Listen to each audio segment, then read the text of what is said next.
Good Wednesday, everyone. Welcome to the Volquest.com Season Rewind podcast as we continue to take a look back at the 2019 season. Today, we're looking at the Tennessee-Kentucky game. What an interesting football game this was. Jerry Garantano coming off the bench and saving the day for Tennessee after the Volunteers in a terrible, really, first half of football. Kentucky comes out, goes 10 minutes on the opening drive for a score. In rewatching this game, guys, I'm still trying to figure out why Kentucky ever thought about throwing the football. I think Kentucky had a better chance of winning this game. Look, they almost won it anyway, but Kentucky had a better chance of winning this game if they never threw the football. Go for it on every fourth and short and just don't throw. Yeah, the shot play that Eddie Gran calls on that 1 4th down was a really bizarre call. To me, this is the most memorable game of last season. Just because of the culmination of the opening drive where it felt like Tennessee just had, they were just getting gouged. And then the block punt, they're down 13-0 because Darrell Middleton, knocks down the extra point. And then it was just kind of like the grit that they showed. And afterwards, Jeremy couldn't stop using the word resiliency because the team really did fight back, and it, ended with kind of the storied goal line stand. So when I think about last season, I think this game stands out the most to me because of who was involved in making this comeback happen. Well, it just felt like the Georgia Tech game in a lot of ways, where they just took the ball out of Tennessee's hands. Tennessee's possessions were few and far between. And, I look back at a key play in the game for me was third quarter, opening drive. Tennessee goes down. They hit the touchdown to DWA, and because Pope is covered up, they have to go back. Well, you go back 2 or 3 weeks before that, it was Tim Jordan on that swing pass that was able to pick up the first down late in the game to extend. He lays a great block on a scramble play by Jarrett to pick up the first down to extend that drive, which goes ahead and leads to the Callaway touchdown. I thought that was massive because if Tennessee has to kick a field goal there or turns it over on downs, who knows how this game plays out. I mean, you didn't think about it at the time, but when you go back and watch it again. Jared Scramble? Yeah, that was huge. I'll tell you another one that stood out to me was, I thought Nigel played a great game in this one. And this was kind of a small play, but in the third quarter, Kentucky runs that little reverse, and Nigel makes a great play. And this is before Eddie Grant's questionable deep shot on 4th and 3. Jesse, this is the play that set that up. Yep. Nigel runs through, I guess it was Lynn Bowden on that block and makes a fantastic play when he's the only guy out there to force 4th and 3. And on rewatch, that's one of the kind of one of those small plays that stood out. And in a game that was decided by a few points, that was huge. It should have been a first down if Nigel doesn't make that play, but even if they just get a couple yards, it's 4th and 1. The play that Austin alluded to too, that what stands out about that was that Jarrett was decisive. He realized immediately that Kentucky was in this bail defense, covered quarters bail, covered 3 bail, whatever, and he was like, I got all this room to operate, and he made it happen. Tim Jordan had several good blocks. He had a nice block on the final play of the game when Tennessee got the first down on the little bootleg. But the overall takeaway for me, I do think it's just kind of the grit that Tennessee showed. Now, they were fortunate in some respects. They laid the ball on the ground, I think, 4 times in this game, only lost 1.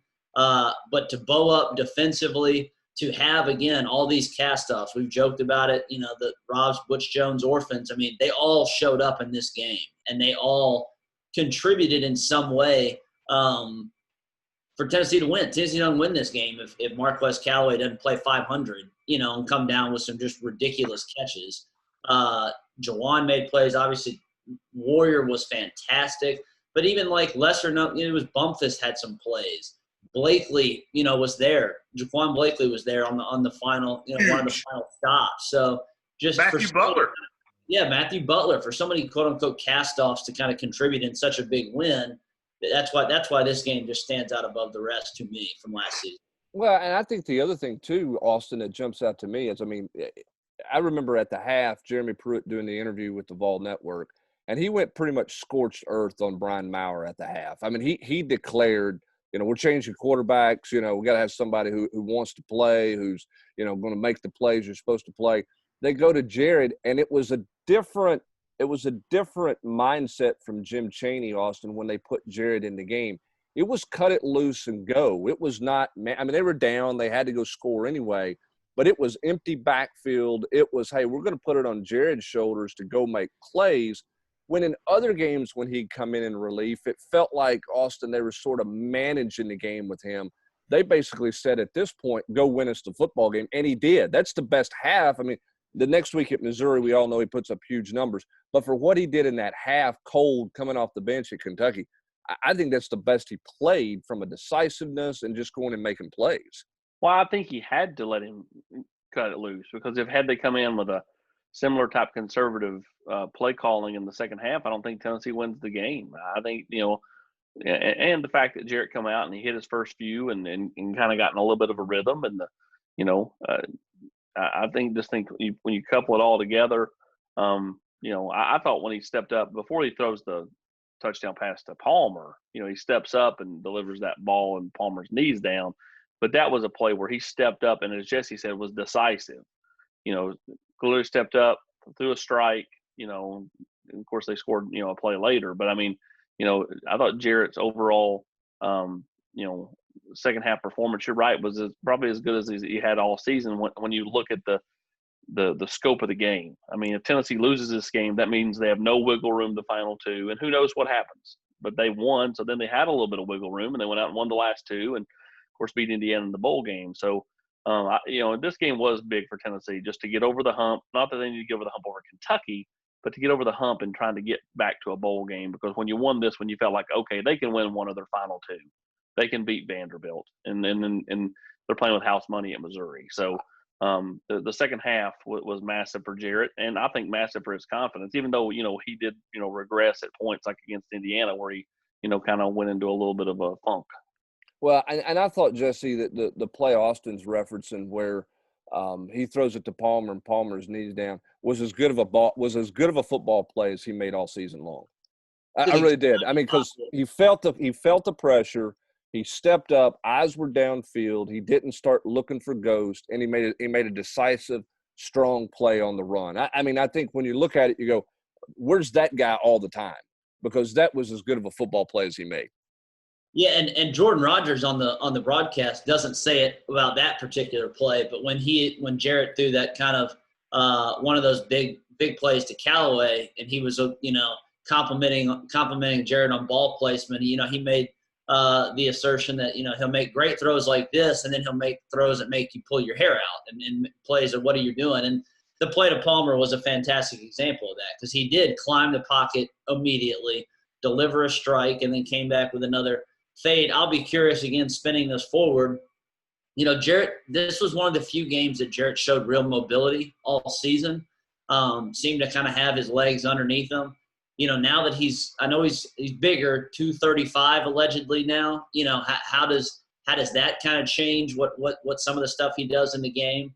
But also, this game was probably one of the better games, especially in the second half, that Tennessee had from a pass protection standpoint. Wanya Morris, we kind of, dinged him several weeks now. He was good in this game. Trey Smith and those guys, they gave them good protection. And K'Ron Calvert comes in at right tackle and doesn't miss a beat. This is when he kind of starts to assert himself at that spot and really take the lion's share of reps from Darnell, who's kind of dinged up at this point. So Tennessee can pass protect like that. One would surmise that they'll continue to kind of take a bunch of shots no matter who's going to be a wide receiver this next season.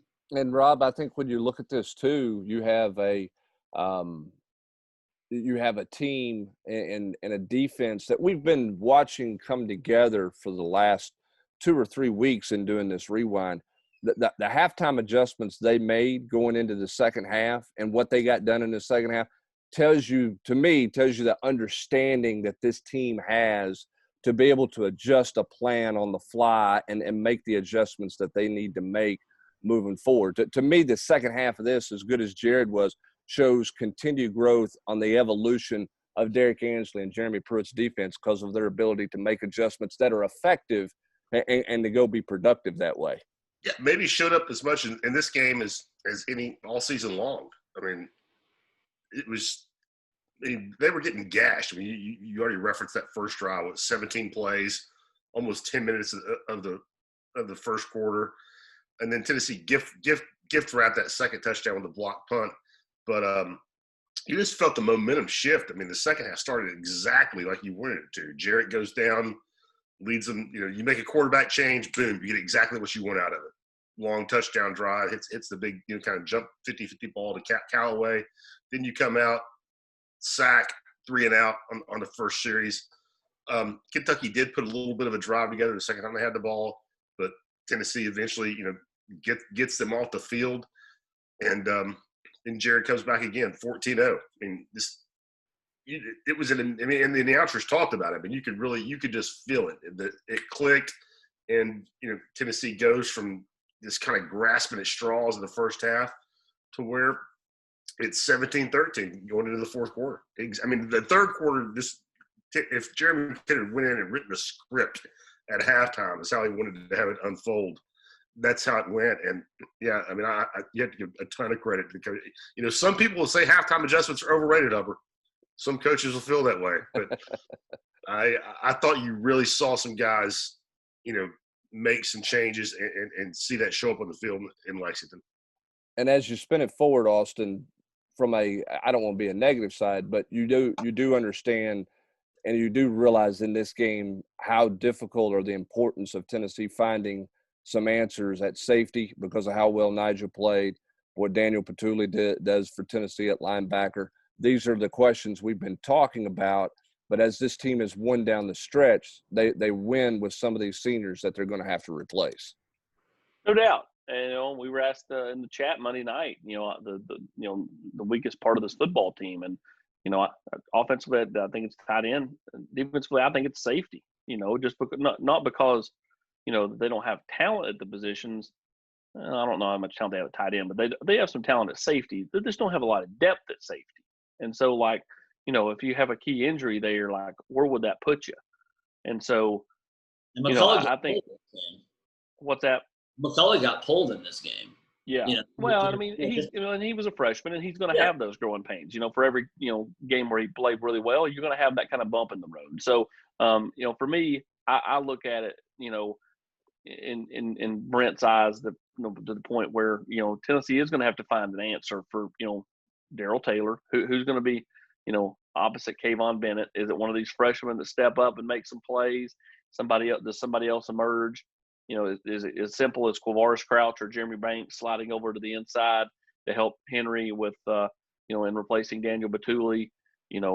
What do they do at safety? I think McCullough is your steady Eddie safe bet there, but can Trayvon Flowers, as Jesse has alluded to for weeks now, become that consistent player that Jeremy and them thought he could be when he came out of Tucker High School just a couple of years ago? So, and of course that's not even touching the offensive side of the ball. So, I mean, you're right. I mean, there's some key guys that they're going to have to replace, but Tennessee does have depth on the defensive line. I think that gives them at least a fighting chance to kind of make up for it elsewhere. Yeah, I just think that it's a situation where, and it's not a knock. I mean, this happens everywhere around the country. I mean, Clemson a year ago had to replace 3 first-round defensive linemen. I mean, it's part of the process. I just think upon rewatching, particularly in this game, and I know this game was a different style of game, but I just look and see, the effectiveness of Petulli and how well Nigel Warrior was in this game. It's the downside to not having spring practice. But maybe you get some luxury in having the 6-week, warm up to the season, the longer training camp, so you can do more stuff mentally. It's just when it clicked for Nigel, I thought this defense, Jesse, took another rung up the ladder. They took another step up the ladder when things clicked for him. And it had been clicking for a couple of weeks, but it was really good in this game and really good the rest of the way this season for Tennessee. Yeah, I mean, much like we use the word decisive with Jarrett, the game seemed to finally slow down for Nigel, where he could read and react, and he knew what was coming. Rob talked about the reverse. He's in the right spot immediately, sheds a poor block, makes a play. He was always around the football. Tennessee's defense, you can rewatch that the last two defensive plays of the game, everybody knows exactly what they're doing and is, has their keys on, and boom, they go make a play. And that's the encouraging thing, I think you would say, in terms of the growth and development of learning this defense in year two under Ansley. The question is who's going to step up, to make 16 tackles like Daniel Batuli and to kind of be that eraser at times that Nigel was late in the season. This is talk about, I think outside linebacker again is going to be a huge question mark about who emerges there. Roman Harrison doesn't play a snap in this game. Even though Tennessee plays a cajillion snaps defensively because they have all the 3 and outs in the first half. Is he a guy that can he take advantage of maybe some extra weeks of tutelage, here once players get back on campus? Because they're gonna have to find somebody there. They're not going to survive with just Kayvon Bennett coming after the quarterback. You're absolutely right. Somebody's got to step up there, but that's part of the process. Everybody's got to step up. Remember, this is an easy defense to learn, and everybody knew Kentucky was going to run 1 or 2 plays at the end. So you knew what was happening. That was to Jeremy Pruitt. I'm not going to give any credit really to anything other than he was complimentary. I mean, he was complimentary of his team for not quitting. He was complimentary of Jared post-game as well, but I always get tickled that it's an easy defense, and everybody knew they were going to run option down at the goal line, so that was an easy play call, and everybody was supposed to be on their assignments there. But this game in general, I'm with Jesse, Rob. I think this game is one of the landmark games of the season. It has the big play at the end, the stand that leaves an impression. But this is a team that couldn't find a way to close out a deal against BYU, against Georgia State, early in the year, and they find a way to rally in this game on the road in a cold, ugly environment. When they got really manhandled in the first half, they found a way, which I think is why Jeremy Pruitt always liked this team a year ago. I couldn't agree more, man. I thought, this was, to me, maybe it was the best example of it, but I just thought this is just one of those illustrations of you saw a team figuring out how to win. You saw it against Mississippi State in the fourth quarter when they ran the ball off the goal line, killed the clock, scored that game-winning touchdown. You saw it a week later at Missouri in the fourth quarter when they came up defensively with a stop they had to have at the end. And, I mean, I'm being repetitive, but I just thought it was just a snapshot of a team figuring it out. And you're exactly right. It stands in just complete stark contrast to what we saw in September, early in the year against Georgia State, against BYU, which was a team that didn't know how to win. And I mean, I just think this is a great example, representative of how they turned things around and reflects the buy-in that this team had, that they started believing in their coach. They started figuring things out. And, I mean, this is a game that they would not have won in September. Not at all. Yeah, I don't think there's any doubt about that. And next week we'll take a look at the Missouri Tigers, Tennessee's offensive explosion game. We'll talk about that coming up next week. But, hey, I want to remind you about our good friends at Blue Water Climate Control. Do what Rusty and Helen and Sam and other people have done. If you have an issue with your air conditioning unit, your HVAC unit, you need to give those guys at Blue Water Climate Control a call. But Rusty says that they found my problem after 3 companies couldn't. They came in, fixed it without any issues in a hurry. So if you're in need of having your system analyzed, if you have a problem, they're going to send out a trained technician, not a sales guy, to look at it. So call Jeremy and his crew. They're going to send somebody out who will give you all the options that you need to have to make a decision regarding your unit, whether it's repairing the system, replacing the system, whatever you need to do. They're going to be able to come out and lay out a plan for you. So give them a call today at 865-299-2290, or you can visit them at bluewaterclimatecontrol.com to make an appointment. Give them a call today. Tell them that you heard about them at Volquest.com. And remember, Blue Water is an authorized dealer for American Standard Heating and Air Conditioning. For Austin Price, Jesse Simonton, and Rob Lewis, I'm Brent Hubbs. Thanks for joining us on this Rewind. Have a great rest of your Wednesday, everybody.